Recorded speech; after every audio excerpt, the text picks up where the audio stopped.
Number 4, you have to find a contractor. What is a contractor going to do?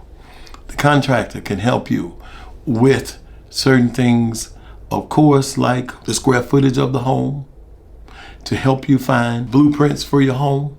And then we'll talk about the land, but that's going to be in the next part 2 of talking about construction. But you got to find your contractor.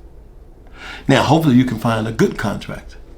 This contractor can work with you, and now they're going to charge you per square foot to build your home. Now, that means it could be built for $150, $175 to $200, $220 per square foot. You got to consider that. So if you want a 2,000 square foot house and the contractor is charging you $150 per square foot, you got to know you got to be pre-approved for $300,000. Yes.